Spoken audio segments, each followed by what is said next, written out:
क्या है? देखिए, घर की बात है, एनडीए में हम हैं।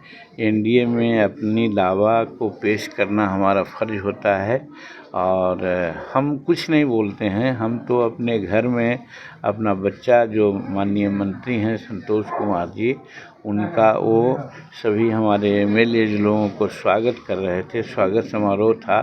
तो हमने कहा कि आप अपनी मांग नहीं रख पाते हैं, जिसके कारण आपको घाटा होता है। देखिए, राज्यसभा का चुनाव आने वाला है, मालूम हो रहा है कि क्या सीट का बंटवारा लगभग हो चुका है। आप मांग क्यों नहीं किए? मांग कीजिए। एक राज्यसभा का सीट पहले कहा गया था 2024 के चुनाव में माननीय अमित शाह जी के द्वारा कि 2 लोकसभा का सीट और 1 राज्यसभा का सीट मांझी जी देंगे, इसको पत्थर का लकीर मान लीजिए। लेकिन मिला 1 सीट।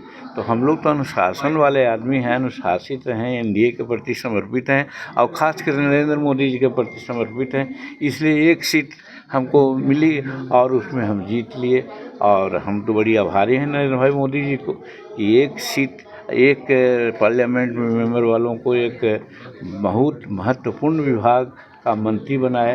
तो हम तो बहुत संतुष्ट हैं, वहाँ हमको कोई दिक्कत नहीं है। लेकिन अब जब राज्यसभा की बात है, काउंसिल की बात है, तो हम अपना जो राष्ट्रीय अध्यक्ष है हमारे पार्टी को, उसको हम सजेशन दे रहे थे कि तुम अपना मांग रखो। फिर आपने कहा कि उपेंद्र कुशवाहा का भी बयान आया कि सर को नहीं बोलना चाहिए। देखिए, उपेंद्र कुशवाहा जी भाई मैच्योर आदमी हैं और उनको लाभ मिल गया है। अपने भी हैं, पत्नी को भी हैं, बेटा को बना लिए हैं, तो क्यों नहीं बोलेंगे? वो तो बोलबे करेंगे।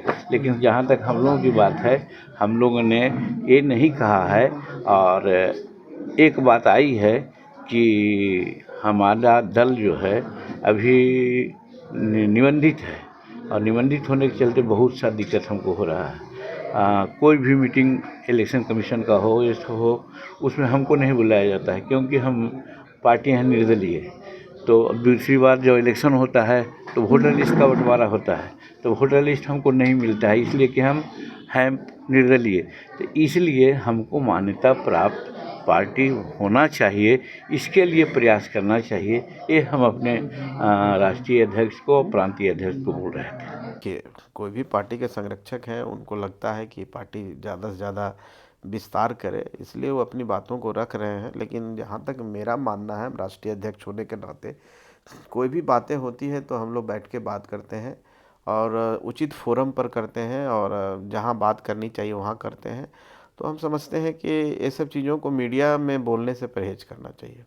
स्पेसिफिक इशू नहीं है राज्यसभा विधानसभा। मैंने कहा ना कि ये सारी बातें हम लोग कोई भी बात होता है तो जहाँ एनडीए का एक पक्ष केंद्र है वहाँ पर बैठ के हम लोग बात करते हैं। क्या होगा नहीं होगा ये आपसी तालमेल का मामला है। कहीं पर इस पर कोई चर्चा परिचर्चा ओपन में नहीं होता है। किसको क्या मिलेगा नहीं मिलेगा सबके माने सहमति से मिलता है, किसी एक व्यक्ति से नहीं होता है। तो हम समझते हैं कोई विषय नहीं है जिस पर कोई टिप्पणी की जाए, ये विषय नहीं है जिससे मीडिया के ऊपर कोई बात किया जाए। हम समझते हैं जो जिसको मिलेगा सबको आपसी सहमति से सबको मिलता है और सब लोग संतुष्ट होते हैं। यही तो कोऑर्डिनेशन है, एनडीए का ही कोऑर्डिनेशन है कि ग्राउंड स्तर पर, बूथ स्तर पर है और हम लोग इसी कोऑर्डिनेशन के बल पर चुनाव जीत के आए हैं और इतना प्रचंड बहुमत हमको मिला है।